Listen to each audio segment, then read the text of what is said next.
Et dans ces processus, il y a des étapes. Il y a des étapes et nous saurons indéfiniment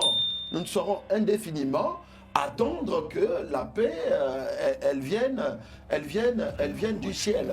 Et donc, à un certain moment, les responsabilités vont être prises de par la République démocratique du Congo.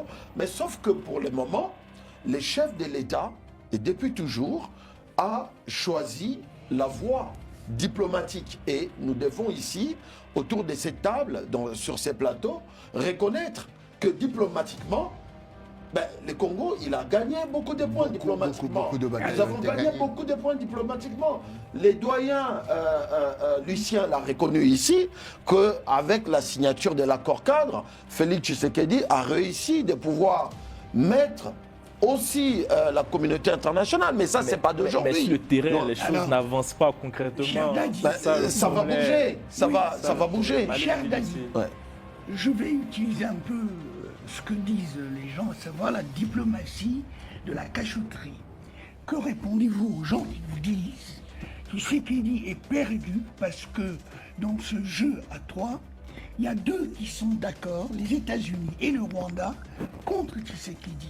Ça, c'est la première remarque. Deuxième remarque, quoi que Tshisekedi fasse, en effet, une chose est claire, c'est que cette question est d'abord américaine, rwando-américaine, avant d'être rwando-américaine et congolaise. Non, c'est faux. Ah non, c'est une question que je pose. Oui, je vous réponds. Troisièmement, sur le terrain, comme a dit Carline, c'est très bien. Hein. Je m'étais un peu amusé avec les amis, disons, la visite effectivement du président Herzog en RDC permettra à la RDC d'aller former ses militaires. Alors, si je sors de la galéjade, qu'est-ce que je remarque? Je remarque qu'effectivement, on ne forme pas les gens comme ça immédiatement. Donc voilà trois questions qui sont essentielles. En rappelant que Dadi n'est pas ministre des Armées. Je sais bien. Mais justement, vous faites bien de le souligner. Je ne suis pas ministre des Armées, mais on peut avoir l'information par les bénéfices d'être sur terrain plutôt qu'à Paris. Oui. Parce que quand on est à Paris, on lit beaucoup les médias français et tous les autres. Et on est probablement loin des réalités. On a l'avantage de rencontrer des ministres et d'échanger. Moi, je pense que déjà, premièrement, c'est faux de dire que cette question, elle est d'abord américano-rwandaise, plutôt que congolaise, américano et tout ce que les doyens disent. La question aujourd'hui, depuis, en tout cas, l'avènement de l'administration Trump, la question, elle n'est plus américano-rwandaise. Il faut ici souligner quand même les soutiens qu'a bénéficié le Rwanda par les différentes administrations, notamment démocrates, qui se sont succédées au pouvoir. La donne politique aujourd'hui, elle a changé et elle n'est plus la même. Elle n'est plus la même. Je pense que les doyens, si les doyens Lucien ne voient pas l'inconfortabilité dans laquelle aujourd'hui se trouvent les gouvernements l'inconfortabilité dans laquelle se trouvent les gouvernements rwandais, pourtant c'est perceptible et ça saute à l'œil aux yeux de tout le monde. Ça, c'est d'une part. D'autre part, aujourd'hui, les Américains savent que, surtout avec l'administration Trump, ils savent que s'ils veulent faire des affaires aujourd'hui, d'autant plus qu'ils ont besoin de faire des affaires, c'est pas avec les Rwandais qu'ils vont faire des affaires, c'est avec la République démocratique du Congo qu'ils vont faire des affaires. S'il faut parler des minerais rares, des minerais stratégiques, l'administration Trump savent que ces minerais, ils ne sont pas au Rwanda, c'est en République démocratique du Congo que ça se trouve. Pourquoi Paul Kagame s'est-il précipité d'aller à Doha plutôt que d'aller en Angola? Parce que tout simplement, il est tenu économiquement par les Qataris, avec les investissements importants des Qataris au niveau du Rwanda. Mais je viens de vous dire qu'il ne faut pas séparer, isoler la démarche qatari à la démarche américaine. Les deux démarches, les deux pays se tiennent, aussi bien du point de vue militaire, stratégique et diplomatique. Donc là où il y a les Qataris, il y a ipso facto les Américains. Et donc aujourd'hui, sortir la République démocratique du Congo de ses enjeux alors qu'elle tient économiquement tous ses partenaires, c'est être loin de la réalité et des enjeux qui sont en train de se jouer en ce moment. Par contre, Félix Tshisekedi, elle apporte simplement une certaine ténacité, une certaine direction qu'il veut pouvoir amener, qui dérange essentiellement. Et nous ne sortirons pas du gouffre qui a été installé depuis 30 ans aussi facilement. Nous sommes dans cette dynamique-là. Pour me percevoir que nous sommes petit à petit entre... Monsieur Carlyle, cher doyen, il y a à peine un an, on ne parlait pas de la guerre de l'Est comme on en parle aujourd'hui. Il y a à peine 6 mois, il n'y avait pas de séminaires en France où le monde entier était réuni autour du président français pour mobiliser plus d'1 milliard. Sur la crise congolaise.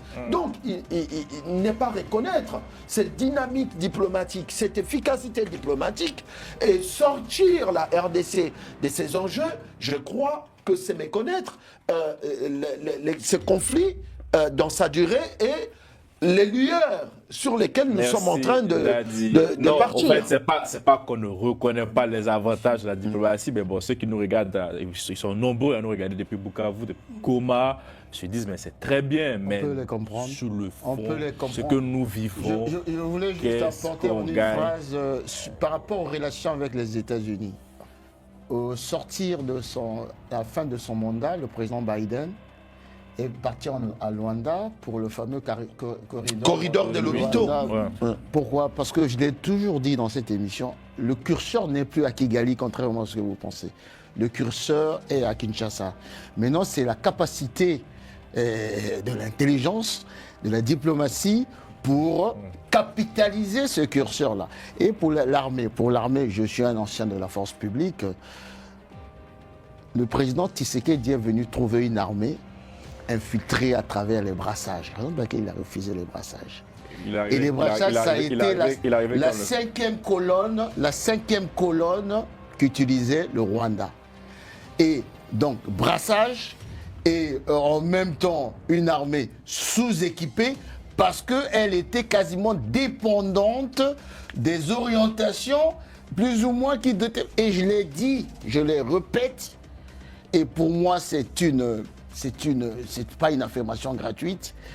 Malheureusement, l'ancien président Joseph Kabila, c'était un vassal. C'était pas quelqu'un qui était là pour défendre les intérêts de la vous avez raison de le dire, parce que vous n'avez qu'à vous poser... Messieurs, il faut Excusez-moi, je vais terminer par là. Oui.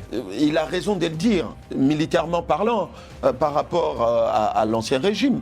Parce que vous n'avez qu'à vous poser de question de savoir comment est-ce que l'ancien président lui-même était devenu général-major.